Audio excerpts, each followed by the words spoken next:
Boa tarde a todos. Vamos começar agora o mini curso do professor Elael.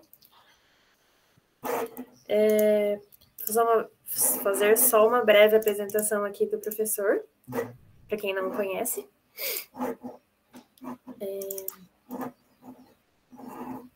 O currículo dele é enorme, então eu tive que reduzir muito, assim, para deixar as coisas maravilhosas. Só o nome e a instituição tá bom. O Elael, ele é coordenador de várias pesquisas, né, principalmente do COSMO, do Centro Brasileiro de Pesquisa Física. Mas ele possui graduação, mestrado em Física na PUC-Rio, Magíster em Filosofia em Física e PhD em Física pela International School of Advanced Studies em Trieste, onde ele realizou seus estudos formativos no grupo do professor Salan, sob orientação do professor Strande, falei certo? Strasdi, isso. Isso. E ele complementou sua qualificação através dos estágios de pós-doutoramento do Abdul Salam International Center of Theoretical Physics, na International School for Advanced Studies em Trieste, na Universidade de Estudos de Trieste e no Centro Brasileiro de Pesquisa Física. Então, bom, professora, fala isso. Ótimo, beleza. Muito obrigado, Angélica, muito obrigado a você e toda a equipe da organização da Semana de Estudos da Física, pelo convite, pela oportunidade de estar me relacionando com um campus da Unesp, né, com o qual eu ainda não tinha tido um contato assim direto, mesmo que remoto, mas não tinha tido um contato com Rio Claro. Então, é uma satisfação poder falar para essa plateia de pessoas jovens que estão com muita dedicação, querendo fazer uma carreira na física ou nas ciências em geral. E o nosso papel, né, nós que já estamos com mais tempo na estrada, que já temos uma mínima experiência que possa ser compartilhada, o nosso papel aqui é abrir caminhos, ajudar vocês a buscarem motivação, apesar dos momentos difíceis que nós estamos vivendo, mas buscar motivação, porque a física é muito maior do que nós, ela nos tem que fazer pessoas melhores, pessoas com mais empatia, pessoas que amam a natureza e, portanto, automaticamente amam também a natureza humana. E as simetrias, né? Vocês escolheram um tema muito interessante, acho que o tema da Semana de Estudos é muito interessante, a temática geral, e as simetrias elas vão muito nessa direção, na direção de que a natureza é bela porque ela é diversa. A diversidade é que faz a natureza ser tão atrativa, tão desafiadora, às vezes até mesmo misteriosa e linda, né? E as simetrias elas vão justamente na busca de compreender essa harmonia das diversidades, o convívio das diversidades e uma unificação. A palavra unificação, nesse sentido, não significa unificar tudo e desmanchar a diversidade, não. É conviver com a diversidade, mas compreendendo que o significado da unificação é a busca de uma origem comum para as diversidades. As diversidades, elas são todas irmanadas através da simetria. E é isso que a unificação quer dizer, a busca de uma origem comum. E nós vamos trabalhar sempre dentro de uma postura um pouco, eu diria assim, um pouco, ou talvez para alguns exageradamente, pitagórica, buscando a essência matemática da natureza, tentando compreender a natureza pela sua essência matemática. Claro que a natureza pode ser abordada de múltiplas formas, e eu vou escolher aqui uma forma que é a forma mais da escola do século XX, a gente pode chamar a escola diraquiana. E o Dirac, ele era, sem dúvida alguma, um seguidor, né, um platônico, um pitagórico, então sempre buscando, na essência matemática, a descrição da natureza. E a gente pode ver o seguinte, uma coisa importante é que a escola de formação das pessoas, essas escolas onde nós nos formamos, elas nos deixam, né, uma característica. Então, a gente pode observar que Dirac, que foi prêmio Nobel de 1933, o Duncan Haldane, que foi prêmio Nobel agora no século XXI, e o Roger Penrose, que foi prêmio Nobel em 2020, todos eles vêm da mesma escola, a escola de Cambridge. E Dois deles, né, o Dirac e o Penrose, do St. John's College. E todos trabalhando muito a natureza dentro do seu aspecto matemático e fazendo descobertas na física com base no aspecto matemático subliminar à natureza. Então, Dirac ele vai buscar a qualidade matemática do microscópio. Dirac vai estudar profundamente o elétron e essa física, vamos dizer assim, femtoscópica, né? Femto no sentido de 10 a menos 15, né? Quer dizer, essa física femtoscópica, essa física atoscópica, que é uma física subnuclear, e ele vai buscar compreender, através das estruturas mínimas de matéria possível, aquilo que o universo pode revelar através desses objetos submicroscópicos. Haldane também, olhando a qualidade matemática pelo lado da topologia, ele vai estudar, quer dizer, quando eu coloco mesocosmo, é no fundo a física de materiais, essa física que está abordável na escala humana. Então, Haldane ele ganha um prêmio Nobel de Física pelo seu trabalho em física da matéria condensada, né, com aqueles donuts, né, de matéria topológica. Então, também uma formação pela busca de compreensão da natureza pela matemática. E o Penrose, que era um matemático e que se tornou também um físico e que hoje, além de ser matemático e físico, é um filósofo da ciência, o Penrose também vai estudar o macrocosmo, vai estudar a astrofísica, vai estudar os buracos negros, olhando também a essência matemática do macrocosmo. Então, seja no micro, eu diria mais do que micro, até no femtoscópico, no atoscópico, no mesoscópico e no macroscópico, nós temos sempre uma abordagem matemática e a gente percebe essas pessoas como tendo uma formação, quer dizer, tem um perfil de formação, que é o perfil dessa escola pitagórica, apesar de nós estarmos, né, falando de pessoas que tiveram a sua formação e a sua vida ativa no século XX. E aqui eu gostaria de chamar a atenção também, né, porque eu estou falando para estudantes de graduação, licenciandos, bacharelandos e provavelmente alguns pós-graduandos também, fazendo licenciatura ou fazendo bacharelado, nós todos que fazemos física acabamos dando aula. Então, acho que é importante a gente chamar a atenção, né, para o aspecto também filosófico que grandes nomes da física sempre colocaram em grande destaque, o aspecto histórico, o aspecto filosófico. Essa carta aqui do Einstein, né, para o professor Robert Thornton, em 1944, ele fala justamente que aquilo que diferencia, né, uma pessoa, vamos dizer assim, que realmente está buscando, né, compreender a natureza, né, o que o diferencia de um simples artesão é aquilo que é a capacidade de ver a física também pelo seu insight filosófico. Então, é importante, no nosso estudo de física, não importa se é física teórica, se é física experimental, se é fenomenologia, o que é importante é que nós busquemos também compreender o aspecto histórico e o aspecto filosófico por trás das teorias. A construção de uma grande teoria, ela pede conhecimento da história da física, ela pede conhecimento de filosofia, né? Eu me lembro que nos meus tempos de Trieste, aí como a Angélica ressaltou no meu currículo, né, lá com o professor Abdul Salam, ele tinha muito apreço, né, pela discussão filosófica, e ele nos levava, assim, grandes construtores de teoria durante o nosso período de doutorado, de pós-doutorado, para fazer esse contato. Então, nós tivemos lá contatos diretos com o professor Paul Dirac, com o professor Wigner, com o professor Young, com o professor Penrose também, com quem eu tive aulas sobre o buraco negro, e todas essas pessoas sempre me impressionaram muito pela capacidade delas fazerem de forma muito clara, explícitas, as suas convicções filosóficas dentro das teorias que eles construíram. Então, eles foram construtores de teorias e essas teorias eram fortemente baseadas em aspectos históricos e filosóficos, e, claro, aí, com as premissas filosóficas, constroem-se as premissas físicas, depois vem toda a parte técnica de matemática, campos da matemática que confluem, né, para poder fazer uma bela descrição dessas teorias. Mas o que muito me impressionou era justamente o aspecto de ressaltar a importância da filosofia.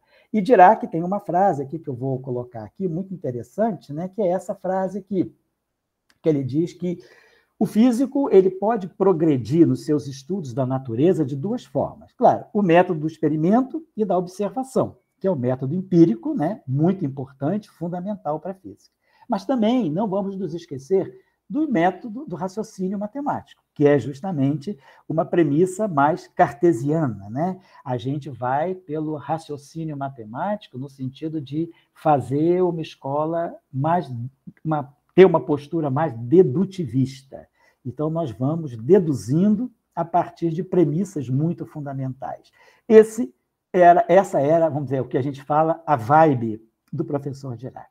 E, por outro lado, nós temos uma vibe mais empírica, a observação, o experimento, que nos levam a uma forma mais indutivista de fazer ciência, a partir de resultados especiais, a partir de resultados mais particulares, a gente vai induzindo novos resultados. Então, essa é a escola mais empiricista. E tem a escola mais deducionista, que é a escola, como o professor Dirac dizia, que a primeira escola é a escola de colecionar dados e trabalhar os dados. A segunda escola é aquela que nos permite chegar a resultados de experimentos que ainda não foram realizados. Então, essa é a força, digamos, da simetria na física. Foi usando a simetria que Dirac previu a antimatéria. Foi usando a simetria que Yukawa previu, né, e o Igor Tamm, né, Yukawa e Tamm, separadamente, previram os mesons π. Foi usando a simetria que Einstein previu as ondas de gravidade e os buracos negros, né, foram também previstos e apareceram 100 anos depois. Foi usando a simetria que se previu a existência do bóson de Higgs, que acabou aparecendo 48 anos após a sua predição. Então, 64 até 2012, correm 48 anos, onde o bóson de Higgs ele viveu meio século como um objeto hipotético a partir do conceito de simetria. Então, eu queria chamar a atenção que a simetria ela está justamente nesse aspecto, né? No aspecto de que você pode fazer grandes deduções, quer dizer, é uma escola mais dedutivista, vamos dizer, é uma escola mais cartesiana, no sentido do penso, logo existo. Então, é a partir do pensamento que nós vamos buscar a existência, né? A existência está subjugada ao pensamento. Eu penso, logo existo. E Dirac foi um portador dessa escola, apesar de ser um portador silencioso, ele foi um portador. Ele escreveu alguns artigos sobre filosofia da ciência que eu vou colocar aqui para vocês, né, ao longo da palestra de hoje e de amanhã. O Dirac, filósofo, que nos ensina grandemente como perceber a beleza matemática das teorias físicas. O critério, né? Então, ele dizia muito claramente isso. A beleza é o método. A beleza matemática, então, ele foi um artífice, né? Foi um esteta da matemática na física. E ele dizia que a teoria da relatividade ela não é uma teoria simples, mas ela conquistou a física pela sua grande beleza matemática. Então, isso são as palavras do Dirac, num artigo dele de 1939, chamado A Relação entre a Matemática e a Física, que eu vou citar mais à frente, como vocês. E quando ele coloca que a matemática ela não é uma linguagem da física. A matemática é um instrumento de investigação da natureza. Se nós temos, vamos dizer, limitações tecnológicas para fazer certos experimentos, vamos usar a matemática como esse experimento. E mais à frente, talvez, com alguma tecnologia mais avançada, esses experimentos possam ser realizados para confirmar o que a matemática já teve como predizer, né, com uma certa antecedência. Isso aconteceu fortemente ao longo da física do século XX. Quase todas as partículas fundamentais do modelo padrão, praticamente, vamos dizer, 95% delas foram previstas matematicamente e só após a previsão matemática, décadas depois ou alguns anos depois, foram experimentalmente confirmadas. Então, é a força, né? É o que o Dirac chamava, é o princípio da beleza matemática que se instaura na física. Então, eu acho que é interessante aqui chamar a atenção para duas frases também de dois grandes, né, nomes da matemática e da física. Hermann Weyl, que foi um grande matemático da física, ligado à física, né, mas era um matemático, essencialmente, na física do século XX, e ele fala que, do ponto de vista dele, dentro do pensamento dele, todas as premissas importantes da física, elas têm a sua origem no conceito de simetria. Então, as grandes premissas da física do século XX, segundo Hermann Weyl, e quem diz é Hermann Weyl, elas estão contidas na simetria, elas estão baseadas em simetria. E o David Gross, que foi prêmio Nobel de 99, ele também diz essa frase aqui, que a lição mais importante que foi aprendida ao longo do século XX é que o segredo da natureza está no conceito de simetria. Então, a busca da simetria é a busca de compreensão da diversidade do mundo físico, e não só do mundo físico, né? Do mundo em geral, a própria biologia, né? A teoria da evolução das espécies por adaptação de Darwin, ela vai na busca também de buscar o elo perdido, a origem comum de todas as espécies. Então, é sempre essa busca, né? A diversidade, ela deve ter proveniência de uma unidade. E isso é muito interessante, porque isso nos coloca no século VI a.C. E eu gosto de dar esse exemplo do Anaximandro de Mileto, porque dá muita força ao pensamento filosófico. Esses gregos, né, do século VI a.C., a matemática que eles conheciam era uma matemática de ensino fundamental. Os gregos, no século VI, ainda não sabiam fazer a divisão por 7. Eles estavam ainda muito, digamos, uma matemática muito preliminar. No entanto, a força da raciocínio filosófico, a força da mente, a força, né, da abstração, levou-os a fazer previsões daquilo que é o nosso mundo de hoje. Por exemplo, né, Anaximandro diz que a multiplicidade das coisas que se formam na natureza, ou seja, a diversidade, ela é totalmente derivada de uma origem única, que é o que a gente chama, né, de unificação, o princípio unificador. Ou esse aperon, né? O aperon em grego significa justamente essa falta de fronteira. O a é o prefixo de negação, não, e peros é fronteira, né? A gente usa a palavra perímetro, que é para medir a fronteira, né? A gente usa periscópio, né, que é para observar as fronteiras, observar em torno. E o aperon é a falta de fronteira. Então, a multiplicidade, ela não estabelece fronteiras, porque ela tem uma origem única e comum. É o que nós fazemos hoje em física, quando a gente busca teorias de grande unificação. Depois também, os gregos, ainda nessa época, eram muito fixados na ideia de um universo estático. E aqui ele fala, não, é importantíssimo a gente determinar a evolução temporal dos eventos. O que é a mecânica newtoniana, senão a busca da compreensão da evolução temporal dos eventos, né, descritos de uma forma clássica. O que é a mecânica quântica, senão compreender a evolução dos eventos dentro de um esquema de raciocínio, né, de um esquema de premissas que constitui a mecânica quântica. Então, a transformação é algo muito importante. Transformação é dinâmica. Então, ele já colocava que nós devemos estar atentos à dinâmica dos fatos e não ao caráter estático, né, da natureza. E outra coisa que ele diz, que é muito libertadora, o Anaximandro diz, é que o mundo é muito diferente daquilo que se apresenta até nós. Ou seja, a visão de mundo, a nossa visão de mundo, é modulada pela pequenez de nossas experiências. Então, nós não podemos ficar refém apenas de nossas experiências disponíveis para tentar compreender o mundo. A gente tem que quebrar as barreiras das limitações que as nossas experiências nos impõem e estender o mundo com uma nova visão. Isso está muito ligado, né, à mecânica quântica, à física que se desenvolve com a teoria da relatividade. A mecânica quântica nos mostra que aquilo que nós pensamos que é natural é muito diferente, né, do nosso senso comum. Ou seja, nós temos uma visão de que o mundo real é muito diferente daquilo que nós concebemos que ele seja. Eu acho que é importante a gente está atento, e a simetria ela está dentro disso tudo, né? A simetria é quem permite com que nós rompamos, né, as limitações de nossas experiências e façamos previsões de longo alcance que vão, claro, induzir as experiências para verificar, porque, afinal de contas, a ciência ela tem que ter provas experimentais. Então, nós temos, então, que com isso, né, quer dizer, com essa tensão que o pensamento abstrato produz e leva a previsões, essa tensão gera a necessidade de buscar experimentos e aí desenvolver novas tecnologias para a gente conseguir ver se o que está sendo previsto é verdadeiro ou não.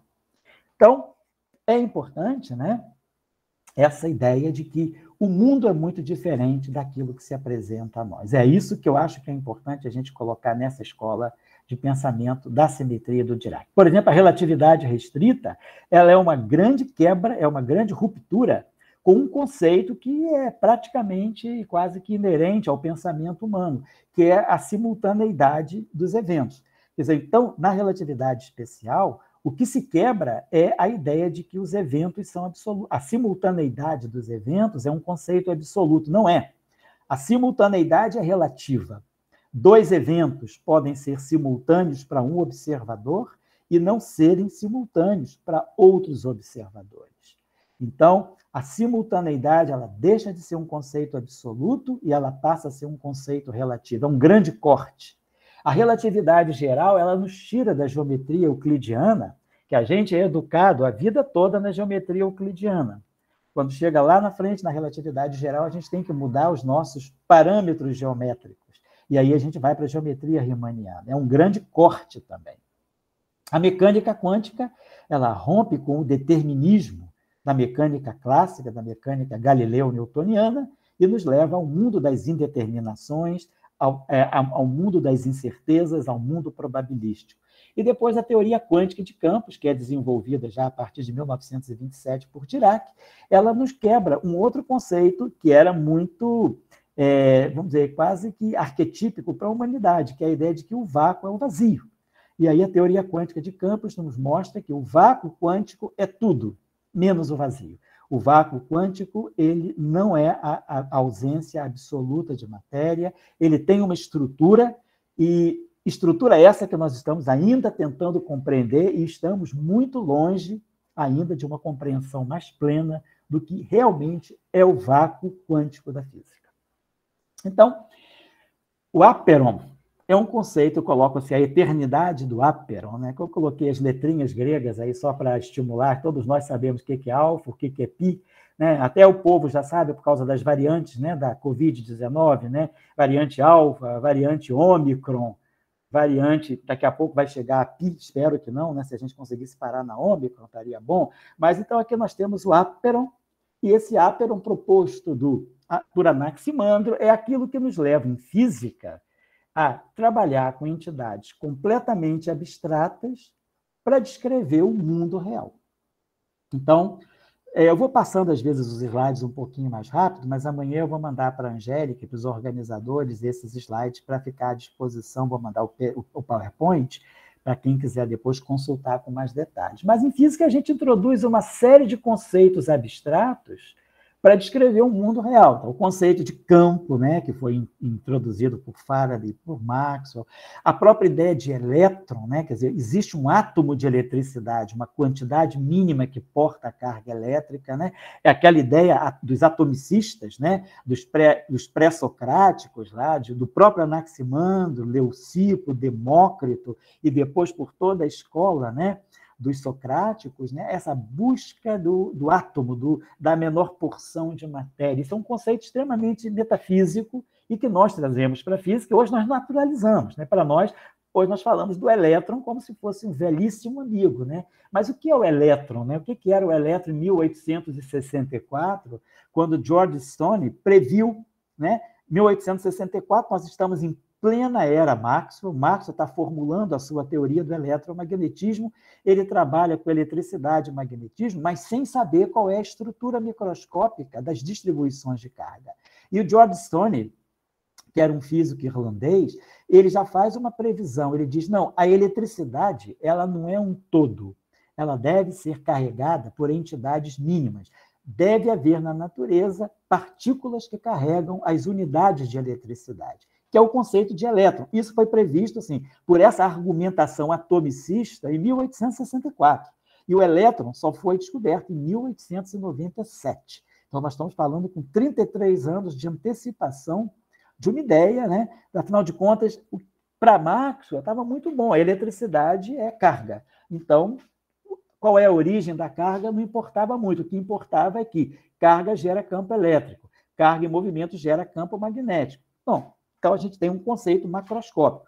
Mas o George Stone dizia, não, essa eletricidade ela deve ter um elemento portador mínimo, que é o átomo de eletricidade, que é o que nós chamamos de elétron. O próprio Lorentz, né, trouxe a ideia do éter, que é essa discussão, né, da velocidade da luz ser um invariante. Será por que a velocidade, essa discussão de que será que a luz, né, essa invariância da luz está ligada a um meio muito especial, que é esse meio éter, né, que já o Descartes chamava de plenum, lá em pleno século XVII, né?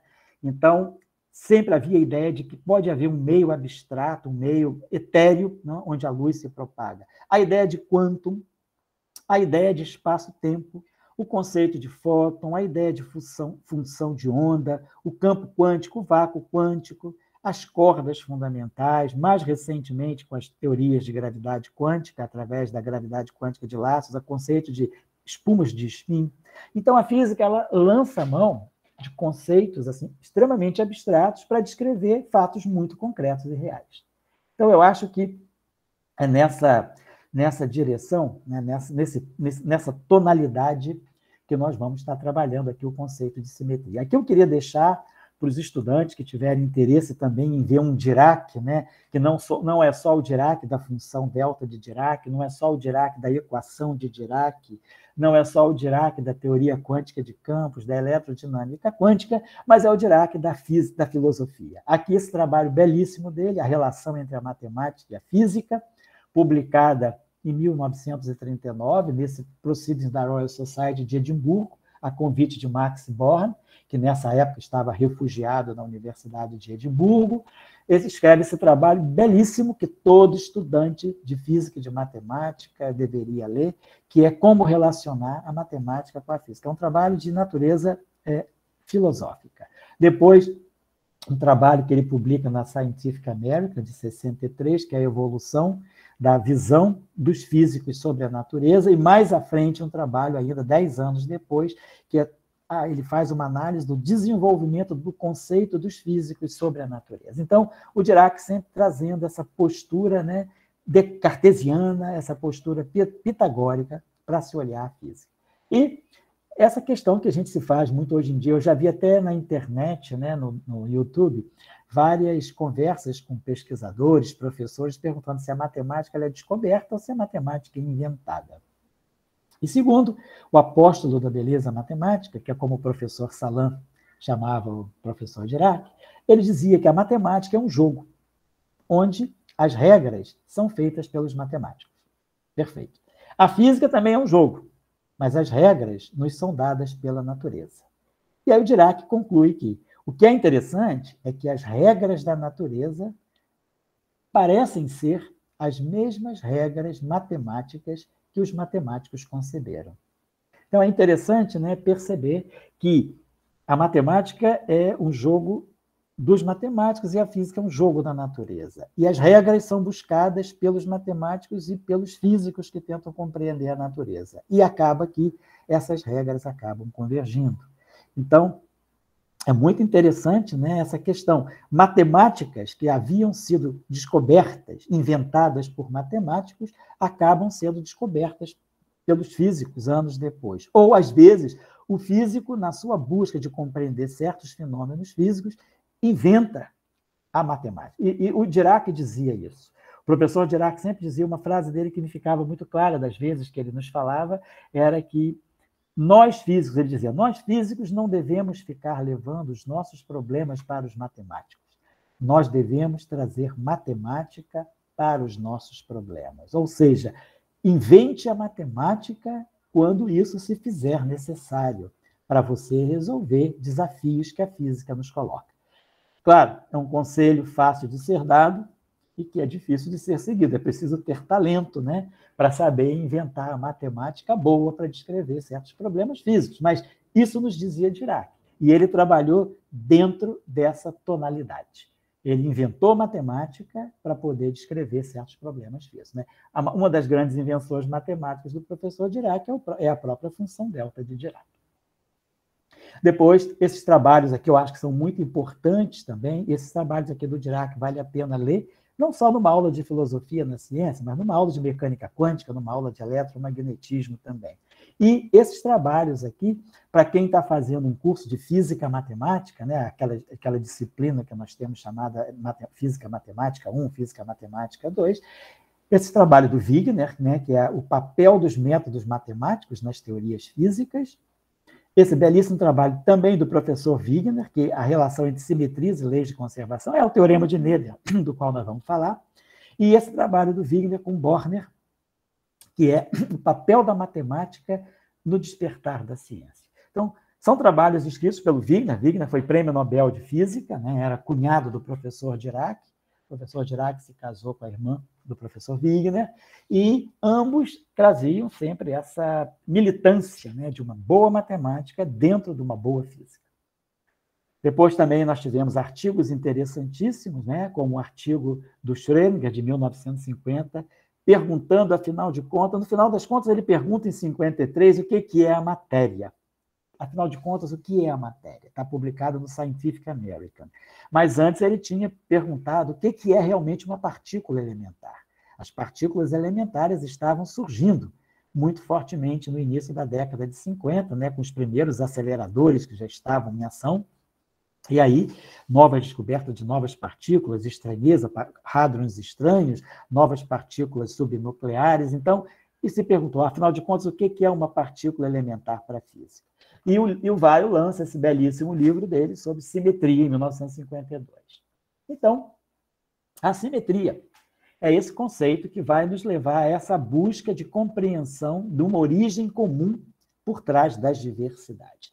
E Platão, lá em 360 a.C., no seu Timeus, né, Timeus falando isso na República, no livro A República de Platão, ele diz: o mais belo dos papéis da simetria é aquele de conferir às entidades que ela conecta a maior unidade possível. Então, o que a simetria faz? Ela conecta diferentes entidades, entidades que podem ser diversas, mas que por trás delas existe um princípio unificador. E é a proporção, né, a simetria, que possibilita esta unificação da mais bela maneira possível. Então, olha aqui, o Platão já estava dando as bases para aquilo que é uma teoria de grande unificação que nós estamos buscando hoje, unificar todas as interações da natureza, inclusive a gravidade, que é justamente usar o conceito de simetria para tentar unificar as diversidades da maneira mais bonita, mais harmoniosa possível. Então, nós estamos falando de 360 a.C., tá? Então, é importante a gente ver a força do pensamento filosófico. Aqui eu deixo duas ótimas referências sobre também, de uma forma mais, até, não digo popular, mas de uma forma mais fora da caixinha da física, né? Uma descrição boa da simetria, né? 2 livros bons sobre o que é a simetria. Esse livro é do Ronald Goldstein, que é Da Simetria para a Simetria, a realização de um conceito científico revolucionário. E depois o livro do Mainzer, que é Simetrias da Natureza. São livros muito interessantes de serem lidos, né? Fazem parte da nossa formação, compreender esses conceitos. E já, né, Platão, depois de Platão a gente tem Hamilton, Jacob, Lagrange. O conceito de simetria está muito intrincado também na formulação canônica, na formulação analítica da mecânica. Até que em 1905 nós temos, né, um trabalho importante da relatividade especial, o trabalho sobre a eletrodinâmica dos corpos em movimento, que é justamente o trabalho da relatividade especial, que não é o trabalho que dá ao Einstein o Prêmio Nobel de Física, o Prêmio Nobel de Física dele, que sai em 1921, né? Que é pelo efeito fotoelétrico, também de 1905. Mas esse trabalho aqui é o trabalho da relatividade especial, que é quando Einstein também usa o conceito de simetria, mostrando que existe uma simetria por trás das leis da física, né? Que é o que ele chama de princípio de covariância, nesse caso aqui, o princípio de covariância ou o princípio de covariância de Lorentz, que existe essa covariância, né? Essa simetria entre tempo e espaço, e isso vai se refletir nas equações da física. Depois, em 1915, o mesmo Einstein volta com um princípio de simetria mais generalizado, que é quando ele introduz o chamado princípio geral de covariância, que também é um princípio de simetria das equações da física e que leva à formulação da relatividade geral.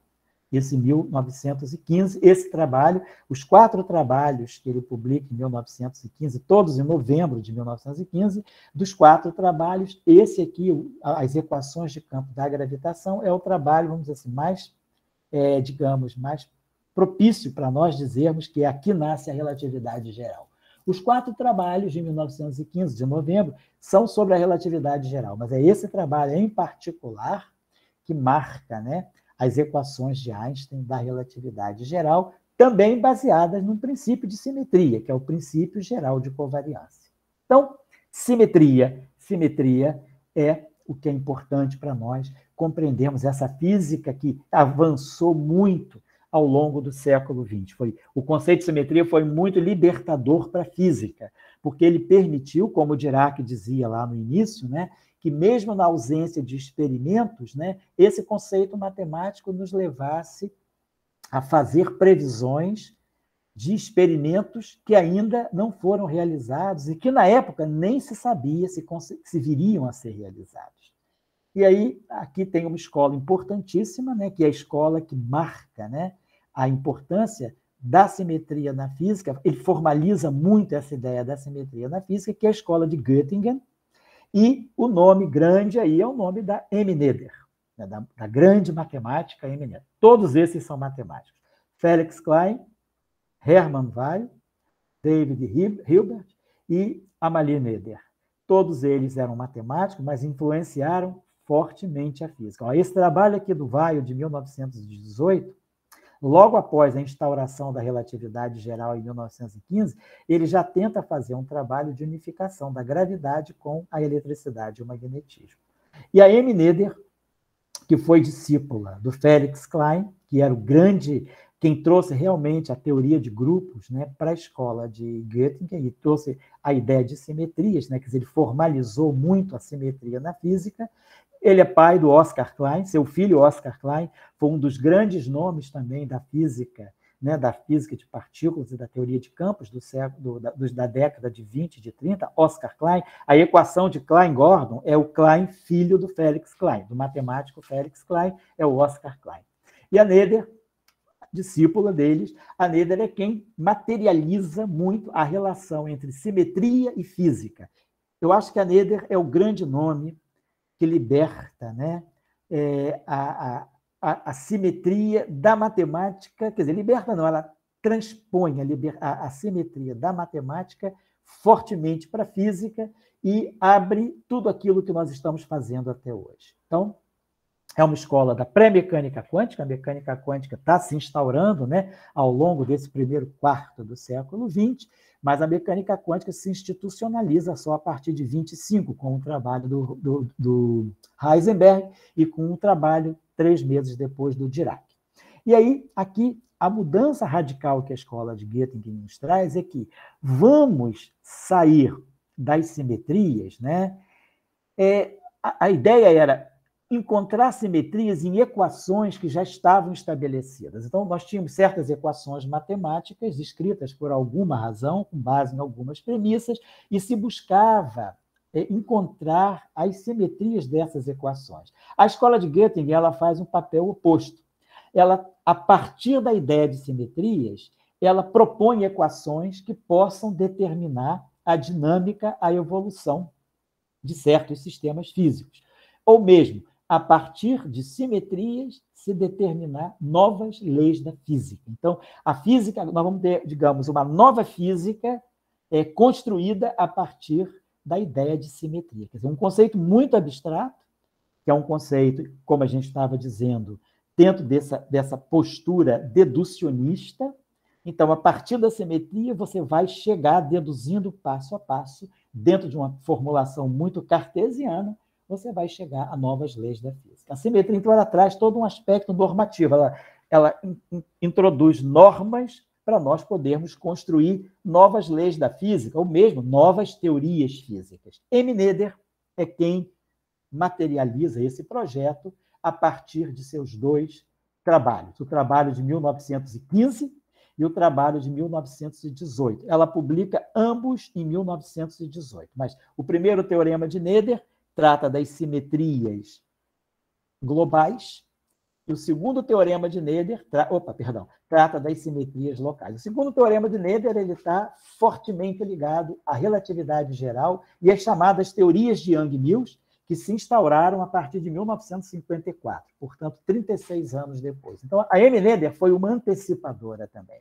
E eu gostaria muito de chamar a atenção aqui para o papel dessa grande mulher, muito injustamente, né, tratada pela ciência, né, por essa ciência muitas vezes machista, né, que não deu a M. Noether o tratamento devido. Inclusive, a maior parte da vida dela, ela trabalhou gratuitamente por não conseguir emprego por ser mulher, por uma questão de gênero. Então, a gente tem hoje, né, não tem lugar de fala, talvez as moças aqui da equipe possam falar muito melhor da M. Noether do que eu, mas eu estou falando como homem, né? Do lugar de fala como homem, reconhecendo o papel dessa grande mulher, dessa grande matemática, para plasmar aquilo que a gente fez de importante em física, que vem fazendo de importante em física desde o início do século XX. Então, aqui é o que o Einstein diz sobre a Noether, né? Ele escreveu o obituário dela em 1935, no New York Times, dizendo que a senhorita Noether foi a matemática mais significantemente criativa até então produzida, né? Desde que as mulheres tiveram acesso à educação superior. Então, dito pelo Einstein, né? Isso aí, né, dá um cacife violento, né, para Fraulein Noether.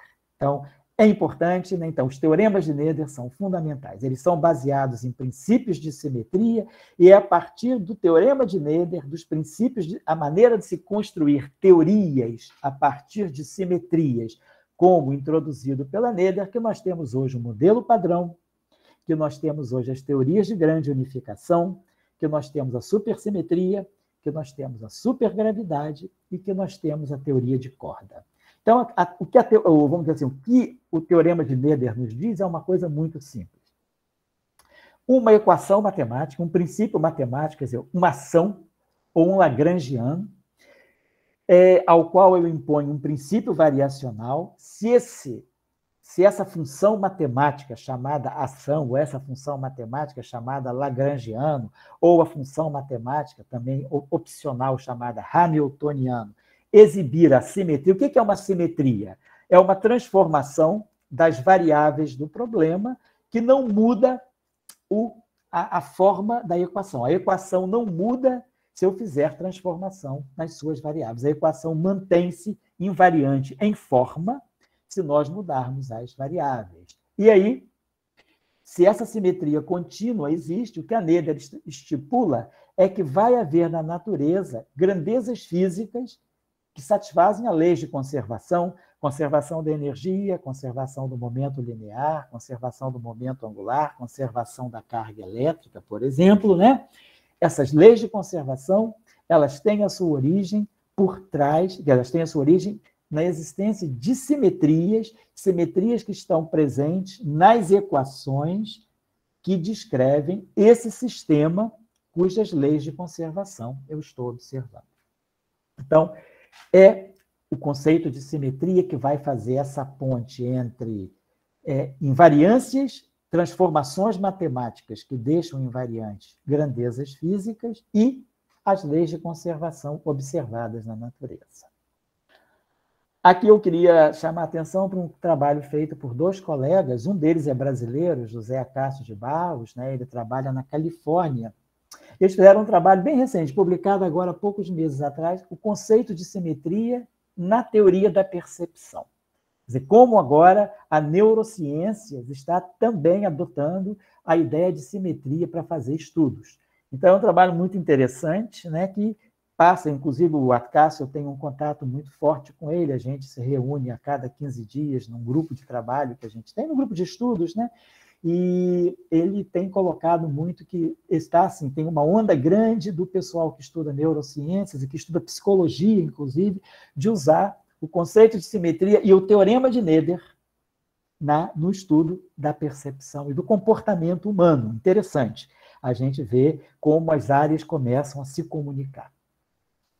Agora, o grande impacto do conceito de simetria foi com a mecânica quântica. Angélica, eu estou prestando atenção no tempo, nós começamos às 4h10, né? Então, eu acredito que eu consiga fazer a parte de hoje até mais ou menos 5h15, 5h20, para abrir para algumas perguntas, e 5h30, 5h40 a gente pode deixar o pessoal liberado, porque fica muito cansativo. Mas eu estou com um relógio aqui na minha frente, eu estou prestando atenção no tempo. Então, ok, professora. Tá legal? Obrigada. Nada. Então, o importante aqui é que a simetria, quer dizer, esse conceito, né, essa força da simetria com a escola de Göttingen, ela se faz entre 1915 e 1920, que é quando a mecânica quântica está chegando já na sua forma de ser, vamos dizer assim, se está dando à luz a mecânica quântica, em 1925. Então, esse encontro das simetrias com a mecânica quântica vai ser fundamental. Então, a mecânica quântica, né, quer dizer, os problemas de mecânica quântica, muitas vezes eles nos dão aquilo que nós chamamos de degenerescências. Diferentes estados quânticos de um sistema, diferentes e independentes estados quânticos de um sistema possuem a mesma energia. Todos nós sabemos disso lá do ensino médio. Quando a gente estuda o modelo atômico na química, geralmente isso pode ser dado na disciplina de química, né? A estrutura de orbitais atômicos. 1s2, 2s2, 2p6, 3s2, 3p6, 3d10, que vão dando aqueles números 2, 8, 18, 32. Por que 2? Por que 8? Por que 18? Por que 32? Da onde saem esses números? Esses números saem da mecânica quântica. Beleza. Mas sai da mecânica quântica como? Sai do conceito de simetria. Simetria de quê? Simetria da função de energia que descreve o átomo de hidrogênio, por exemplo. O próton no núcleo, não, o núcleo atômico, que é um puro próton, e o elétron. Esse é o átomo mais simples, o átomo de hidrogênio. Próton, elétron. Aquilo que a gente chama função de energia, o hamiltoniano, que descreve a interação do próton e do elétron no átomo de hidrogênio, ela tem um conjunto de transformações que é um grupo matemático chamado SO4. É um grupo de matrizes ortogonais, matrizes 4x4 ortogonais e especiais. Determinante 1. Especial significa determinante 1. E ortogonal significa que o inverso da matriz é a sua transposta. E 4 significa 4x4, matrizes 4x4. Então, essa estrutura matemática SO4 é uma estrutura matemática que representa um conjunto de transformações que deixam o hamiltoniano do átomo de hidrogênio invariante. E isso vai explicar para nós por que nós temos um S2, ou seja, por que nós temos 2 elétrons spin-up, spin-down com a mesma energia. Depois nós temos 8 elétrons no mesmo estado de energia. Um S2, 2 P6. Então, 8 elétrons em orbital S, 2 em orbital S, 6 em orbital P, mas com a mesma energia. Então, por que tem 2 estados com a mesma energia, 8 estados com a mesma energia, depois 18, 3S2, 3P6, 3D10? Então, eu tenho diferentes estados quânticos, né? O elétron que está na onda S é diferente da função de onda do elétron na onda P, que é diferente da função de onda do orbital D. Então, diferentes funções de onda, diferentes configurações do elétron no átomo de hidrogênio estão dando a mesma energia. Então, se eu mudo a configuração, mas não mudo a energia, a gente sabe que a energia em física tem um significado muito forte. Se você mexe no sistema, reconfigura o teu sistema todo e a energia não muda, isso tem um sentido muito profundo. Isso é o que nós chamamos em mecânica quântica de degenerescência. São diferentes estados com a mesma energia. E eu posso passar de um estado para outro fazendo alguma transformação matemática, e não muda a energia. Então, isso é o que nós chamamos de degenerescência. E quando há uma degenerescência num sistema quântico, isso é o resultado de alguma simetria. Então, por que tem 2 estados? Por que tem 8 estados? Por que tem 18 estados? Por que tem 32 estados? 2 com a mesma energia, depois 8 com uma energia, né? Uma outra energia, depois 18 com outra energia, mas grupos, né, de mesma energia. 2 com a mesma energia, 8 com a mesma energia, 18 com a mesma energia, 32 com a mesma energia. Tem uma simetria SO4. Então, essa foi um grande papel da teoria de grupos e do conceito de simetria, que é muito bem articulado pela teoria de grupos, né? Uma boa forma de descrever simetrias é usando esse campo da álgebra chamada teoria de grupos, né?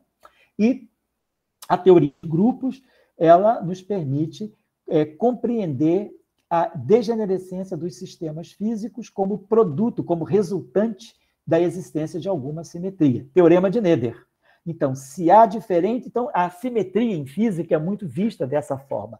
Diferentes estados de um sistema com a mesma energia. Isso indica a simetria. Vamos levar para o caso das partículas fundamentais, das partículas elementares. O próton, o elétron e o pósitron, ambos são diferentes, né? Um é partícula, o outro é antipartícula. Mas eles têm a mesma massa. A massa do elétron é a massa do pósitron. A massa do próton é a massa do antipróton. Por que partícula e antipartícula têm a mesma massa?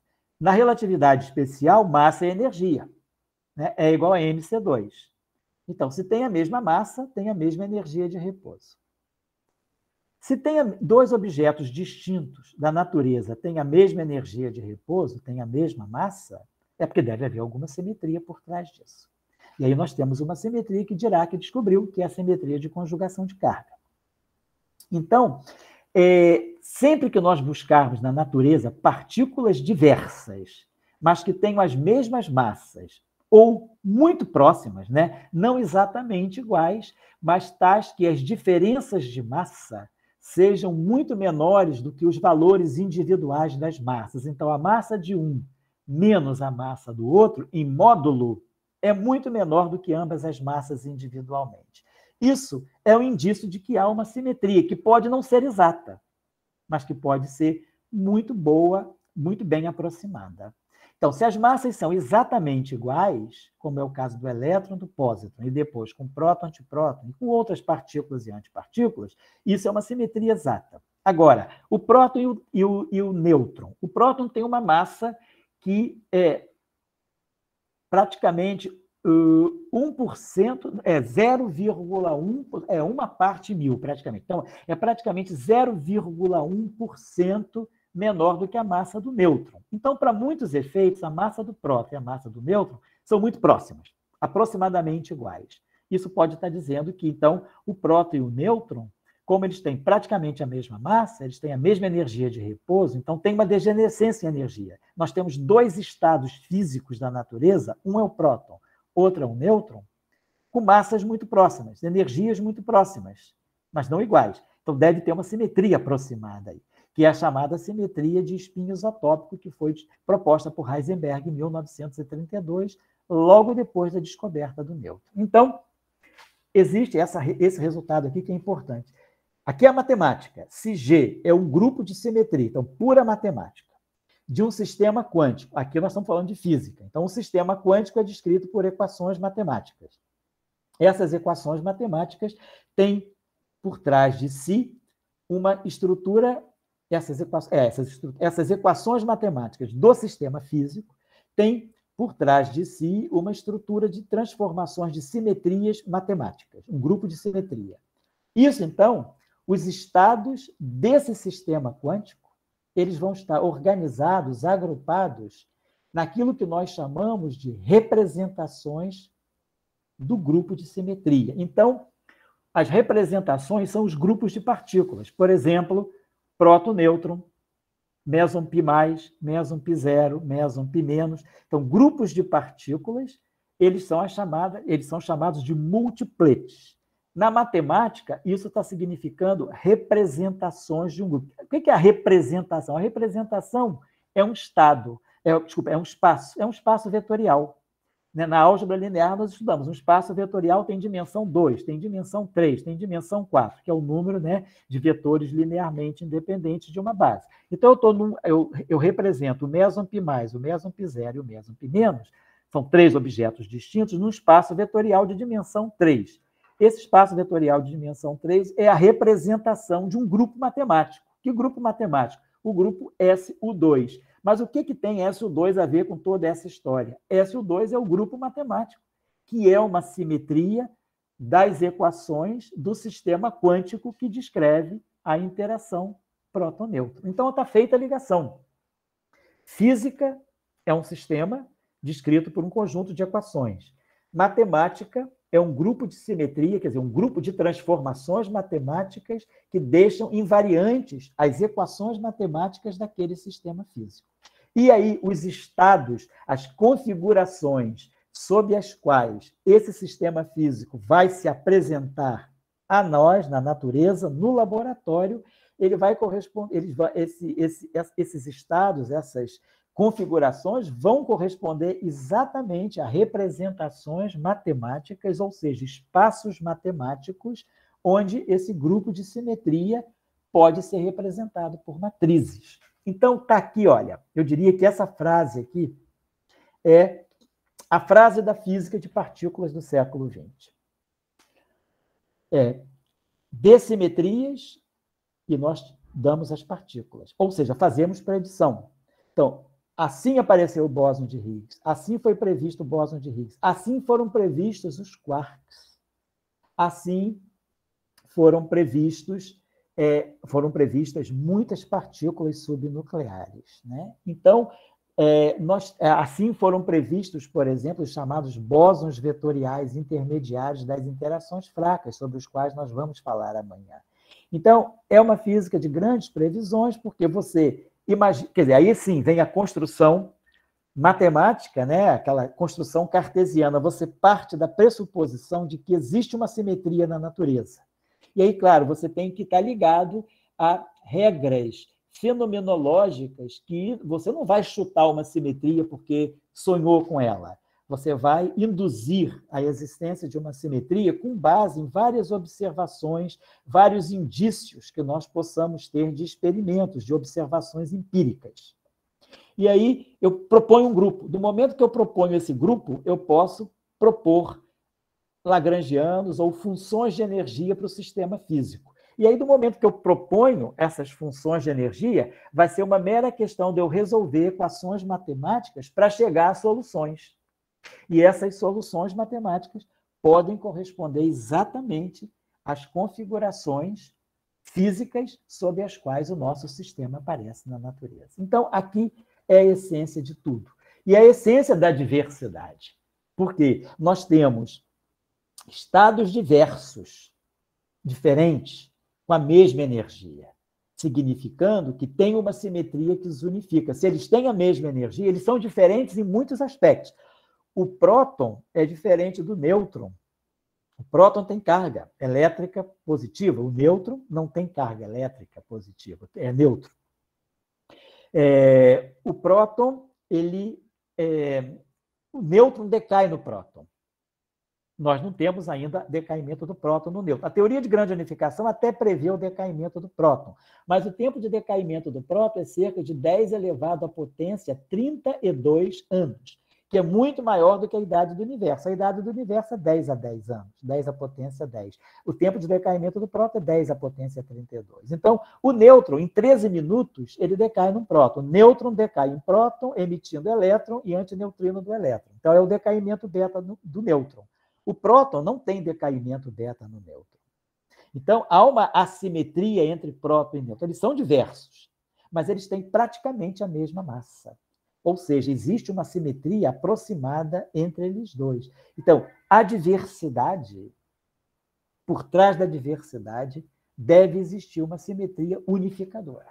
E aí, buscar essa simetria unificadora é que é o grande, vamos dizer assim, é o grande desafio que a física nos dá. Quer dizer, os grandes descobridores de teorias, na verdade, foram grandes descobridores de simetrias. E aí aqui, a mecânica quântica, ela praticamente nasce com essa entrada do conceito de simetria na física à la Noether, ao modo Noether, ao modo Göttingen, né? Então, o trabalho de mecânica quântica fundamental do Heisenberg, de julho de 25, que é a reinterpretação, né, vamos dizer, teórica, né, das relações cinemáticas e mecânicas. Ou seja, é a reformulação da mecânica newtoniana para o mundo quântico. É o trabalho fundamental da chamada mecânica quântica matricial de Heisenberg. É o paper que funda a mecânica quântica. E, praticamente 4 meses depois, Dirac lança o trabalho com que são as chamadas equações fundamentais da mecânica quântica. Ele reescreve o trabalho de Heisenberg de uma forma como ele gostava, elegante matematicamente. Ele diz: o trabalho de Heisenberg é muito impactante, mas matematicamente ele perde pela estética. E Dirac, então, busca uma nova forma de escrever a mecânica quântica, que é através desses chamados Q-numbers, né? Números quânticos ou números que não comutam. Então, os dois trabalhos que fundam a mecânica quântica. Então, a gente está diante, né, dessa questão, né? Para fazer mecânica quântica, o que Dirac dizia, nós precisamos aprofundar o nosso conhecimento de matemática. Então, aí vem o trabalho de Dirac, a tese de Dirac de doutorado. O Heisenberg lança o paper em 25, julho de 25.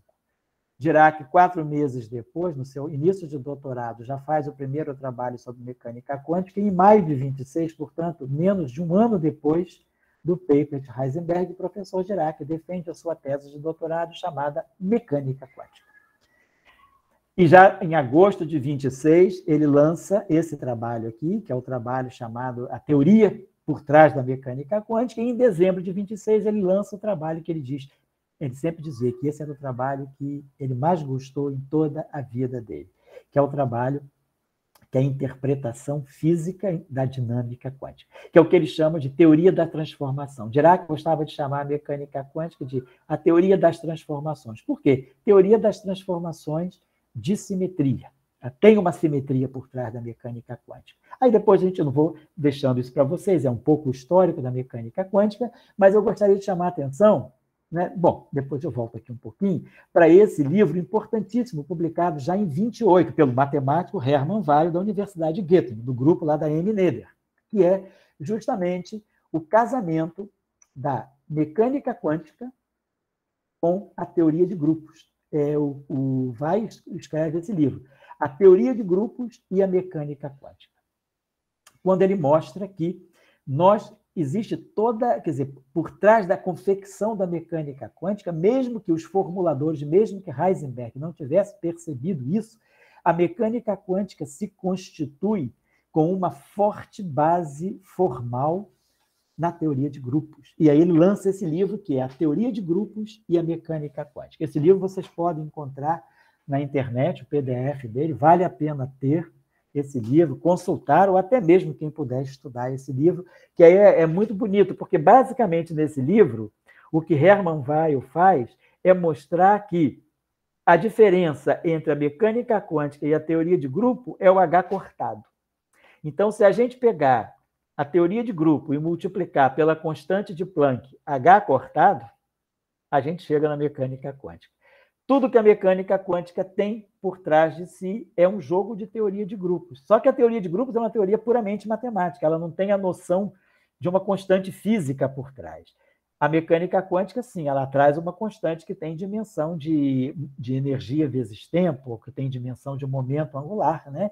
Que é a constante de Planck, em unidade Joule vezes segundo, né? No sistema internacional.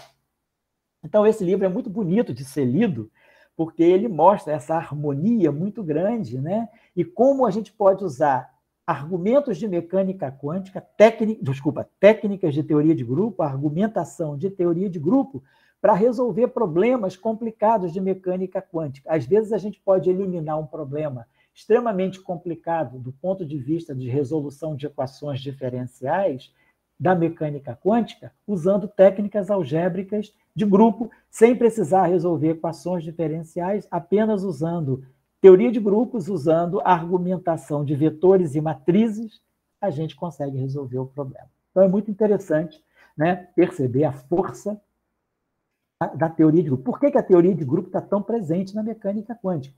Porque a mecânica quântica ela sempre tem muitos, digamos, elementos de simetria. A simetria está muito presente nos problemas quânticos. Bom, depois de 1928, Dirac faz uma unificação da mecânica quântica, que até então corria separadamente da relatividade especial.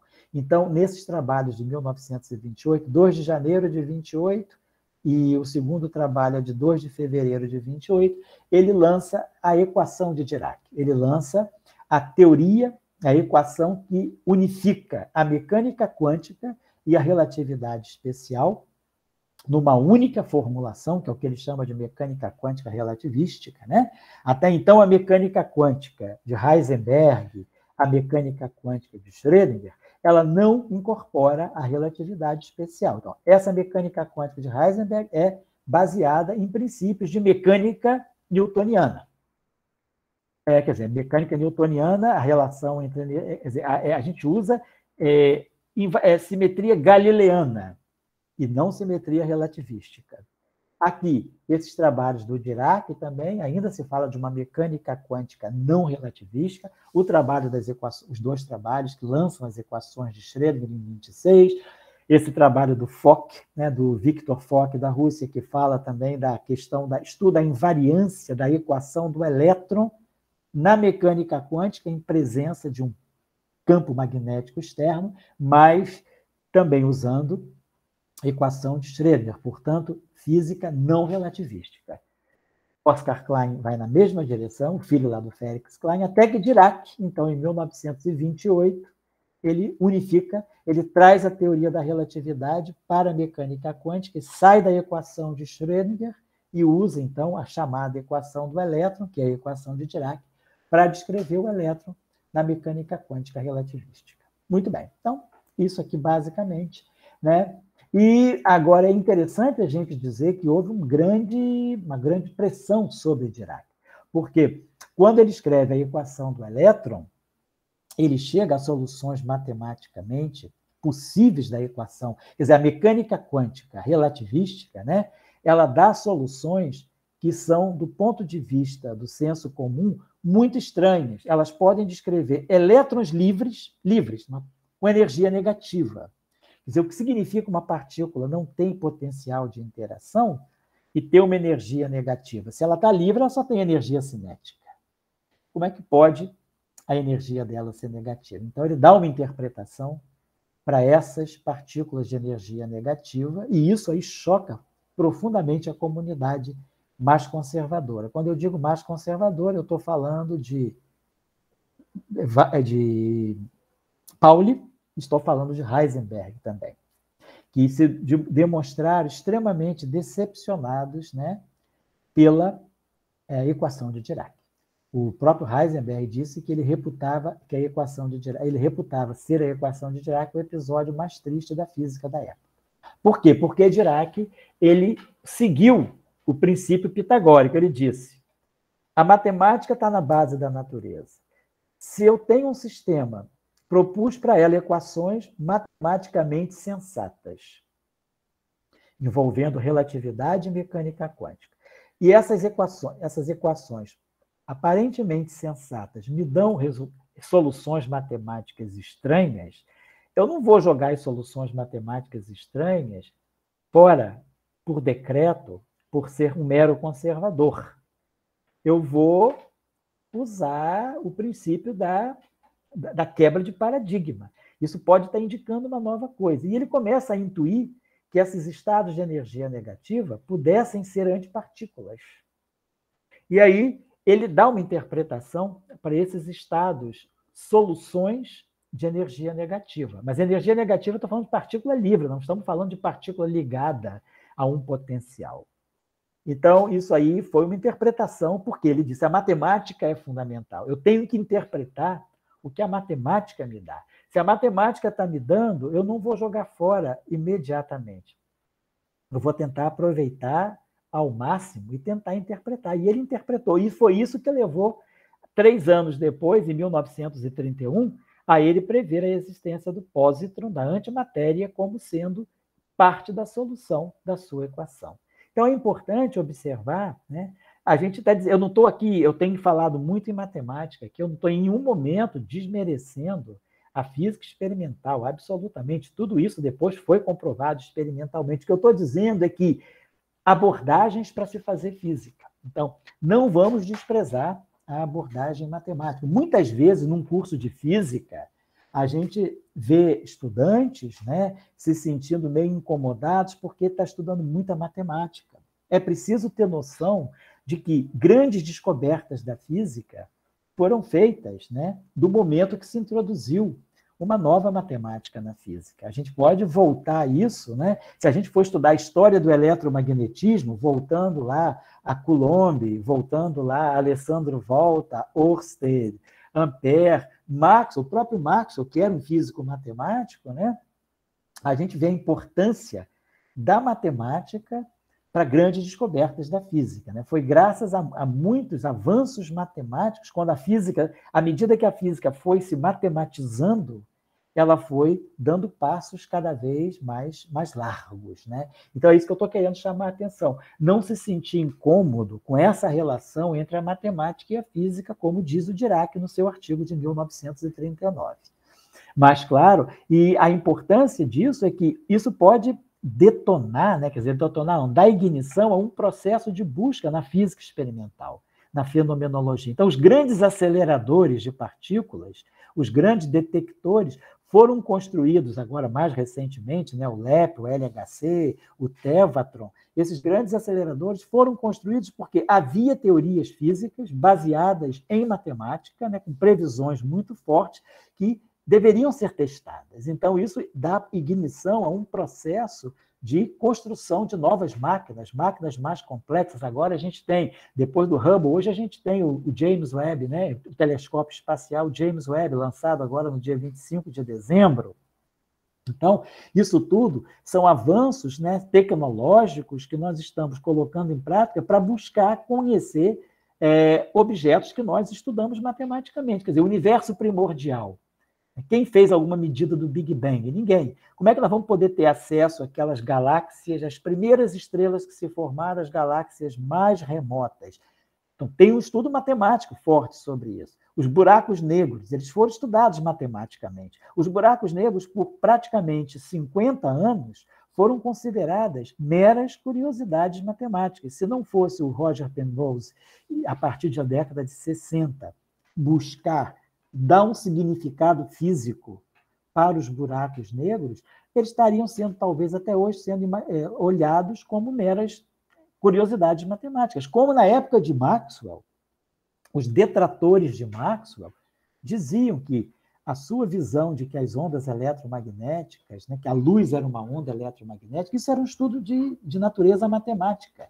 Havia um grupo de físicos que combatia, né, essa ideia de Maxwell. Foram depois jovens, né, como o Hertz e um outro grupo, Hertz e o Fitzgerald, né, famoso, né, das transformações de Lorentz Fitzgerald, que, digamos, incorporaram as ideias de Maxwell e acreditaram no que Maxwell dizia. Então, muitas vezes em física, ideias que vêm da matemática são desqualificadas como sendo curiosidades matemáticas, o que não deveria ser uma desqualificação. Se é uma curiosidade matemática, é muito interessante.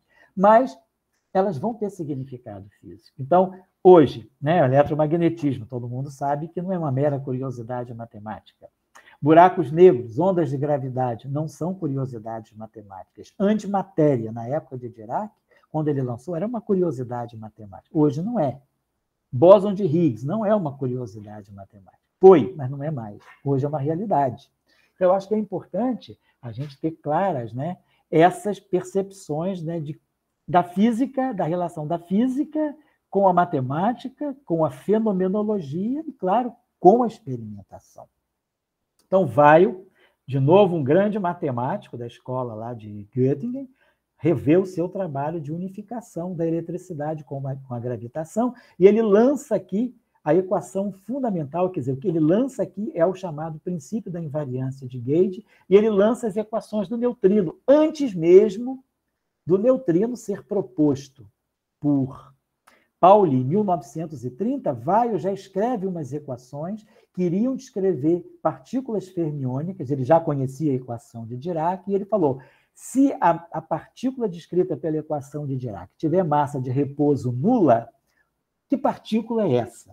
E ele descreve, então, os chamados férmions de massa nula, que em 1930 Pauli usa para prever os neutrinos. Então, Pauli lança os neutrinos em 1930 como partículas hipotéticas também. E os neutrinos só são descobertos a partir da década de 50. Em 1956 é que é descoberta a primeira família de neutrinos. Então, de novo, é essa relação entre a física e a matemática antecipando resultados experimentais com, vamos dizer, 3 décadas, né? Antecipando de 3 décadas, de 2 décadas, de 5 décadas.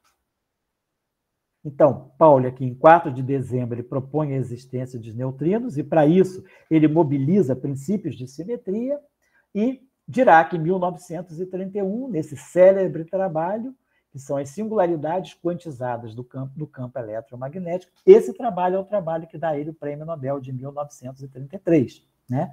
Quando ele prevê, nesse trabalho, a existência da antimatéria, e prevê a existência da carga magnética, que é o que nós chamamos de monopolo magnético, que é o que nós estamos intensamente buscando. Amanhã nós vamos terminar falando um pouco da busca de monopolos magnéticos no LHC, no experimento, na colaboração chamada Moedal.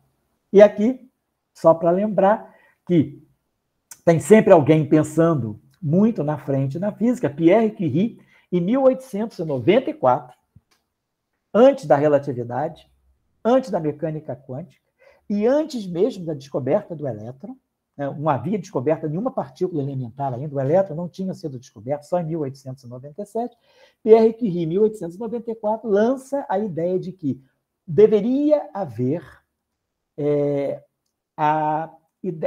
uma espécie de uma partícula de carga magnética. Da mesma forma que Stoney havia previsto a partícula de carga elétrica, Pierre Curie previa a partícula de carga magnética, que é o que Dirac, em 1931, nesse trabalho, usando mecânica quântica e usando relatividade especial, ele prevê a existência desse monopolo magnético com bases muito mais sólidas do que a percepção de Pierre Curie, em 1894. Mas o que a gente está querendo dizer aqui é a força desse pensamento atomicista, né?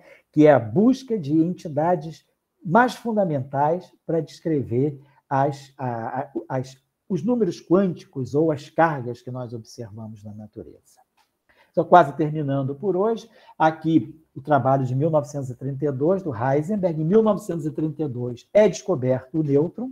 Então, o próton havia sido descoberto em 1919, né, pelo Rutherford, e o nêutron é descoberto em 1932 por um ex-estudante do Rutherford, que é o o Chadwick. Então, o Chadwick descobre o nêutron, e aí Heisenberg vê logo essa simetria, que eu chamei de simetria próton-nêutron, que a gente falou sobre ela, que é a simetria chamada de simetria de spin isotôpico. E ele escreve esse trabalho aqui sobre a construção do núcleo atômico, né? Então, é quando ele começa a compreender a formação do núcleo atômico a partir da simetria matemática SU2 do sistema próton-nêutron. Em 1937, Wigner dá um investimento matemático muito mais formalizado para essa descrição. 1933, Enrico Fermi, também com base em simetrias, escreve uma teoria para as interações fracas. Igor Tamm e Yukawa prevêem a existência dos mesons π0, π+, π0 e π-, com base na simetria SU2, Heisenberg. Então, tudo isso é previsão. Meson π+, meson π0 e meson π- só foram descobertos no final da década de 40. Hermann Weyl escreve um outro livro sobre teoria de grupos, e assim vamos, né? Até que nós, vamos dizer assim, vamos terminar a década de 30 aqui, com esse trabalho do Weyl, que são os grupos clássicos. Então, é um trabalho que traz a teoria de grupo pesada para a física, e o trabalho do Wigner, que vai interpretar as partículas da física como sendo representações matemáticas unitárias do chamado grupo de Poincaré. Então, um belíssimo casamento entre física, partículas elementares, como eu vou organizar e classificar as partículas elementares, conhecendo a teoria matemática das representações unitárias do grupo de Poincaré. Então, a gente termina, basicamente, a década de 30, com o conceito de simetria já se firmando como sendo o grande elemento propulsor da física nascente de partículas. A física de partículas está nascendo junto com a teoria quântica de campos, e quem está fazendo esse diálogo, né, essa mediação partículas-campos, é o conceito de simetria. Então, eu vou, Angélica, parar por aqui, e amanhã a gente retoma a partir da década de 40.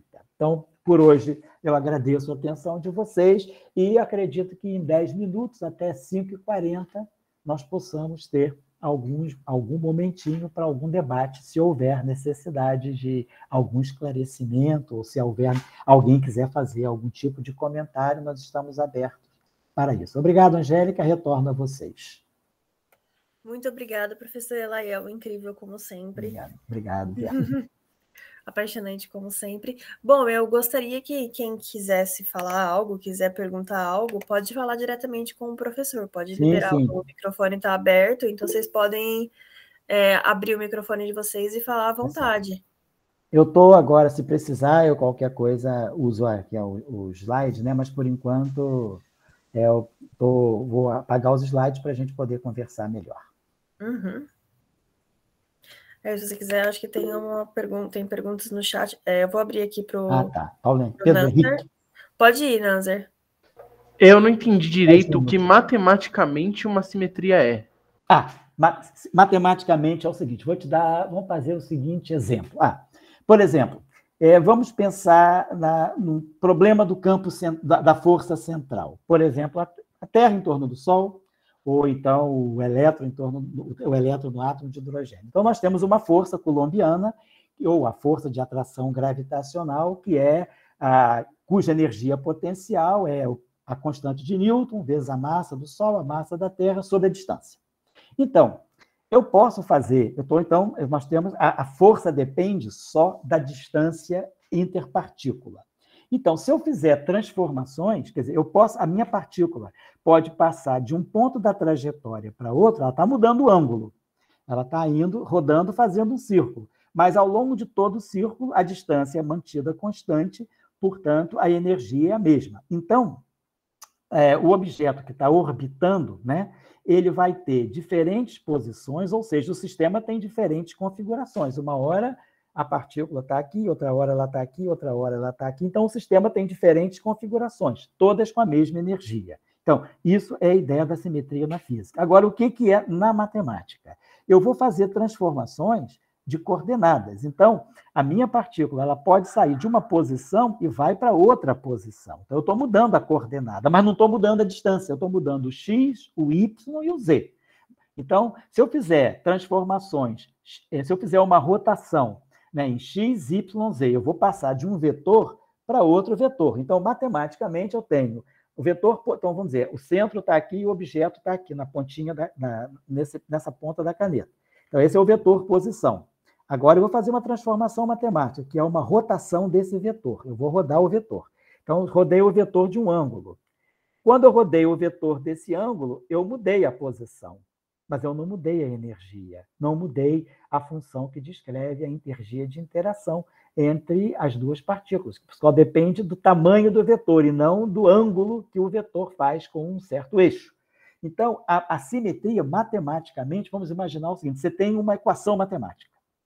Essa equação matemática ela pode ser escrita em termos, quer dizer, ela vai ter variáveis, né? Ela vai ter, pode ser uma equação diferencial, Ou pode ser uma equação algébrica, não precisa necessariamente ser uma equação diferencial, pode ser uma equação algébrica. Mas eu tenho uma equação matemática que depende de certas variáveis ou de certas coordenadas. Eu posso fazer uma transformação matemática em que essas coordenadas, vamos dizer, x, y, z, por uma transformação matemática, elas são levadas para coordenadas x', y', z', onde x', y' e z' são função de x, y e z. Ou seja, eu fiz uma transformação que corresponde a uma mudança de variáveis. Ao fazer essa mudança de variáveis, a minha equação não muda. Eu mudei as variáveis, mas não mudei a equação. É o caso, por exemplo, da força, do potencial de interação gravitacional, 1 sobre R. Então, eu posso passar de coordenadas x, y, z para coordenadas x', y', z', e x ao quadrado mais y ao quadrado mais e ao quadrado, que dá a distância ao quadrado, é igual a x' ao quadrado mais y' ao quadrado mais z' ao quadrado, que é a transformação do vetor. Quer dizer, eu mudei o vetor das coordenadas x, y, z para as coordenadas x', y', z', mas não mudei o valor da distância. Então, a equação não mudou, ela continua 1 sobre a distância. Eu mudei as coordenadas individualmente, mas não mudei a distância. Então, a simetria de uma equação matemática é o conjunto, é uma transformação, ou as simetrias de uma equação matemática são todas as transformações que você pode fazer nas variáveis que descrevem aquela equação matemática sem alterar a forma da equação matemática. Te dou um outro exemplo. Lei de Newton. F igual a ma. Vamos dizer, F igual a dp dt. Vamos dizer que a gente fala F igual a ma. Então, a força é a massa vezes a aceleração. A aceleração é a derivada segunda da posição em relação ao tempo.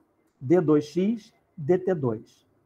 Se você fizer uma transformação da variável t em menos t, a derivada segunda não muda. Por quê? Você vai derivar 2 vezes em relação ao tempo. Então, se você derivar 2 vezes em relação ao tempo, isso é a mesma coisa que você derivar 2 vezes em relação a menos tempo, né? Se você vai derivar 2 vezes em relação a menos t, os sinais menos desaparecem.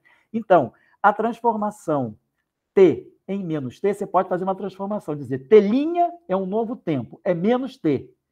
d2x dt2 é igual a d2x dt'2, porque t' é igual a menos t. Então, você fez uma transformação matemática? Fez. A equação não mudou. Então, isso é uma simetria. Então, uma simetria é um conjunto de... quer dizer, simetrias, ou uma simetria é uma transformação que altera as variáveis sem alterar a equação na qual essas variáveis estão colocadas. Isso é o conceito de simetria. Então, é por isso que falam, inclusive, que se for pegar só as leis de Newton, seria não possível, mas tipo, daria para ver o tempo negativo? Não sei explicar direito. Sim, mas... a reversão temporal. Então, com a lei de Newton, quer dizer, se você tiver um campo de forças que não depende do tempo, a lei de Newton ela é invariante sobre reversão temporal. Você pode fazer t em menos t. Por exemplo, se você pegar, imagina o seguinte, uma partícula em queda livre, x igual a x0, vamos dizer assim, um movimento uniformemente acelerado, x igual a x0 mais v0t mais um meio de at2, né? Movimento uniformemente acelerado, partícula sob uma ação de uma força constante. Se você fizer uma reversão temporal, o t vai em menos t. Só que quando você reverte o tempo, você reverte a velocidade. V dx dt. Se você troca o sinal do t, você troca o sinal da velocidade. Mas aí, se você olhar a equação x igual a x0 mais v0t mais um meio de at2, quando você muda t em menos t, você muda v0 em menos v0. Então, o termo v0t não muda, fica menos v0 vezes menos t. E depois o termo 1 meio de at2. A aceleração é derivada segunda em relação ao tempo, então ela não muda. E o t vai em menos t ao quadrado é t2. Então, você vê que a equação do movimento retilíneo uniformemente acelerado, ela é invariante sobre transformações de reversão temporal. T vai em menos t e V0 vai em menos V0, porque quando você reverte o tempo, você reverte a velocidade. Então, a equação, a força constante, né, ela não depende do tempo, ela dá uma lei de Newton que é invariante sobre reversão temporal. Portanto, a solução V, por exemplo, V igual a V0 mais AT, movimento acelerado. Então, o tempo muda, o A não muda, então V0 muda. Então, V igual a V0 mais AT. V0 mudou de sinal, o A não mudou de sinal, o T mudou de sinal. Então, no final, você tem menos V0 menos AT, ou seja, o V mudou de sinal. Então, a equação V igual a V0 mais AT, o V muda de sinal do lado esquerdo, o V0 muda de sinal do lado direito e o T muda de sinal do lado direito. No final do dia, os sinais todos se cancelam e V igual a V0 mais AT. Então, você tem reversão temporal, é uma simetria do movimento retilíneo uniformemente acelerado. Tá? É o que você falou. Entendi. Muito obrigado. Nada, cara. Nada. Alguém colocou alguma coisa aqui no chat? Rapidinho, eu só vi de passagem sobre o trabalho do Dirac. Alguma pergunta sobre o trabalho? Sim, professor, tem alguns comentários aqui no chat. Você quer que eu leia ou você... Pode ser, se tem alguma coisa que eu possa esclarecer, sim. Na verdade, tem vários elogios aqui. Vamos lá. Incrível, professor, sempre uma inspiração para mim, obrigado, do Marco Oliveira. Melina de Grandes agradece pela aula. A Rafaela Cristina fala muito obrigada, professor, foi sensacional. O Anthony falou, só dizendo que amei o trecho do texto de Dirac, the relatório the relation between physics and mathematics sobre as regras do jogo. Isso. Tinha visto em outra palestra sua na Semana dos Ingressantes do ano passado. Isso mesmo. E ele disse que está só elogiando, que ele curtiu muito a ideia. Alguém gostaria de fazer alguma outra pergunta no microfone? Então, antes da pessoa perguntar, para a gente finalizar, eu só queria incentivar vocês a lerem esse belo trabalho do Dirac.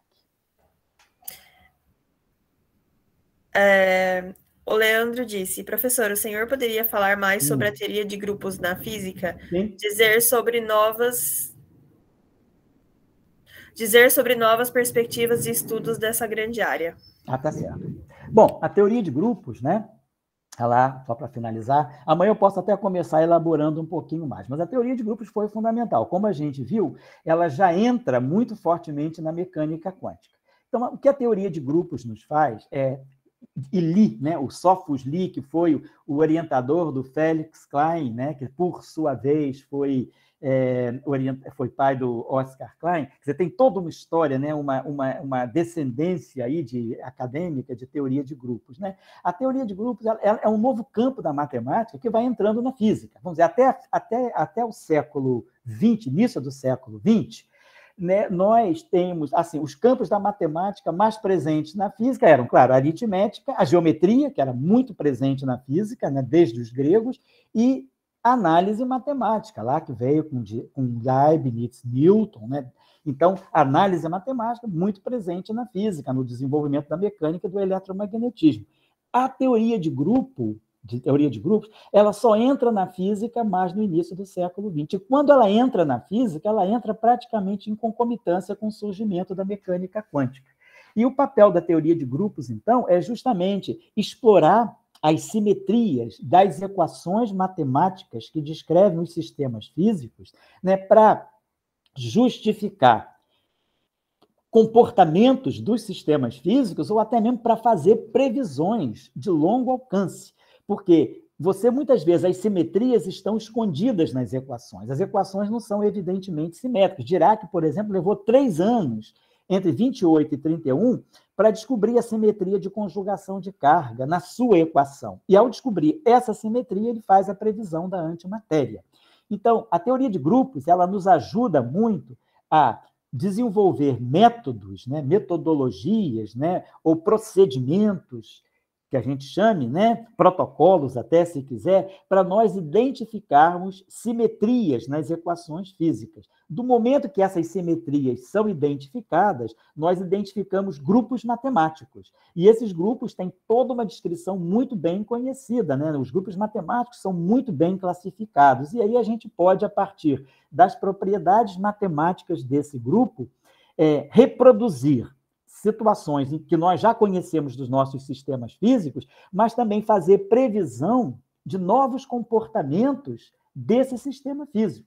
Então, é por isso que a gente previu a existência de novas partículas, porque do momento que você conhece, vamos dizer, a teoria das interações fortes e sabe que essa teoria é descrita por equações matemáticas que têm uma certa simetria, essa simetria permite fazer a previsão de uma série de partículas até então não identificadas ou não mensuradas em laboratório, mas que a simetria, a teoria de grupos, ajuda a prever. E aí você vai, com os experimentos, acaba descobrindo essas partículas. Então, a teoria de grupos ela tem esse sentido muito antecipador, né, de resultados de sistemas físicos. Ela nos ajuda a, vamos dizer assim, a elaborar e a trabalhar bem o conceito de simetria. Quer dizer, a teoria de grupo é importante para trabalhar a simetria. E, com a simetria, nós podemos fazer previsões de longo alcance. Essa é a ideia geral. Amanhã, quando a gente falar da física de interações fortes e do modelo padrão, isso vai ficar mais consolidado. Então, agradeço a Angélica, agradeço aos colegas aí pela paciência, né, pelo tempo que nós tivemos juntos, e amanhã, se Deus quiser, às 4h, nós retornamos para terminar essa nossa discussão. Retorno, Angélica. Ok, professor, muito obrigada, foi incrível, foi maravilhoso. Eu gostaria que todo mundo ligasse a câmera para a gente tirar um print com todo mundo aqui que participou de hoje e fazer a mesma coisa amanhã também. E o pessoal aqui, tem uns que estão fugindo. E aí, se vocês puderem ligar a câmera, gente, por favor, não saiam, é legal, sim, para o professor conhecer vocês. Ah, claro, poxa. Aí a gente... Esses futuros aí, o futuro quem sabe o Nobel vai estar saindo daí, né? É a geração de vocês aí, por que não? Por que não, né? Por que não? Sim, é bem provável, né? Por que não? Uhum.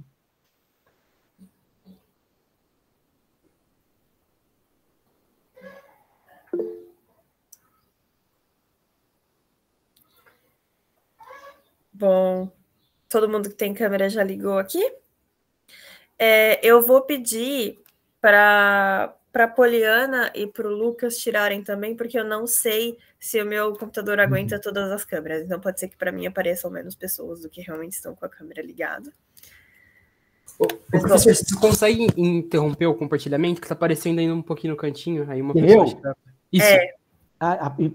Interrompeu o compartilhamento, né? Já vou lá. Isso. Então, peraí. Obrigado, nem tinha percebido isso. Melhorou, melhorou sim. Até eu estou vendo mais pessoas agora. Acho que agora apareceu todo mundo. Todo mundo se prepara, gente. 2, 3 e...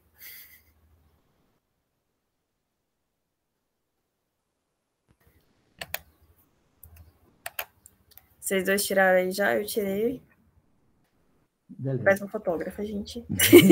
Eu tirei, mas eu acho que não está aparecendo todo mundo aqui no meu computador também. Ô, Angélica, se prepara que daqui a pouco vai ter que tirar fotografia do neném. Sim. Mas é diferente, né? Oi? É mais fácil o neném já nascer tirando fotografia tua, né? Que essa criançada de hoje...